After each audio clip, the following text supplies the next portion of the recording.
Bonsoir, voici l'analyse technique du CAC 40 pour le 17 septembre. Alors demain, ça va être mouvementé, je vous préviens. 9h30, on va commencer par les taux d'intérêt donc de la BNS, donc ça sera en Suisse, donc regardez bien la parité du CHF entre autres, l'euro CHF. 10h, le bulletin éco de la BCE. 14h30, les permis de construire aux US pour le mois d'août. 16h, l'indice manufacturier de la Fed de Philadelphie. Et le bouquet, 20h, la FONC, suivi de la Fed avec les taux d'intérêt. Et 20h30, le discours de Yellen.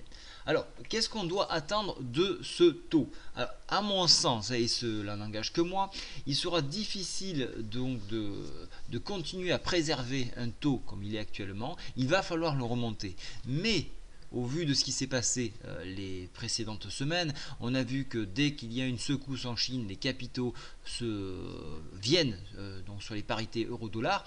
Donc ça tend à tirer l'euro vers le haut, ce que veut la Fed, puisque l'économie, donc le dollar est trop faible et donc ils ne s'en sortent pas. Alors si la Chine tend à venir renforcer l'euro-dollar, ils n'auront pas besoin d'exécuter dans un premier temps cette relève de taux. Si ils sentent bien évidemment qu'il n'y a pas de jus qui va arriver de ce côté-là, il faudra là aussi relever le taux et donc on aura un euro-dollar qui va baisser. Voilà un petit peu ce qui risque de se passer d'ici les prochains mois. Je doute qu'on ait donc une relève de taux pour septembre, mais plutôt une réflexion sur le mois d'octobre. Donc on va plutôt se focaliser sur octobre. En attendant, l'euro-dollar, ça va swinguer. Donc c'est le moment de sortir vos scalps et de vous échauffer. Maintenant, revenons sur l'indice parisien. Donc hier, je vous avais dit attention, croisement de moyenne, MM7, MM20. Cassure des 61,8% de retracement FIBO 4612 qui correspondait également à la médiane de Fauchon-Andrews.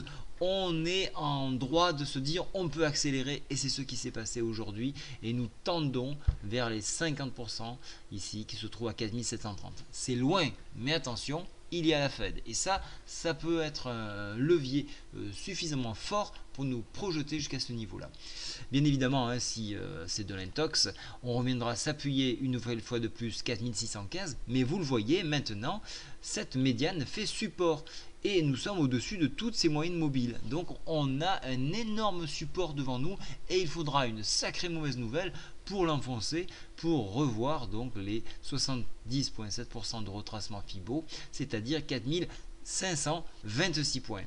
Donc vous l'auriez bien compris, on va attendre les décisions de la Fed pour reprendre un rythme normal. En attendant, travaillez plutôt en scalp sur cette période-là et ne cherchez pas à prendre quelque chose de long, sauf bien évidemment si vous avez la réponse de la Fed. Je vous souhaite à tous une très bonne soirée. N'oubliez pas la formation du 3 octobre à Montpellier. Vous pouvez toujours vous inscrire jusqu'à la fin du mois. Bonne soirée à tous. Au revoir.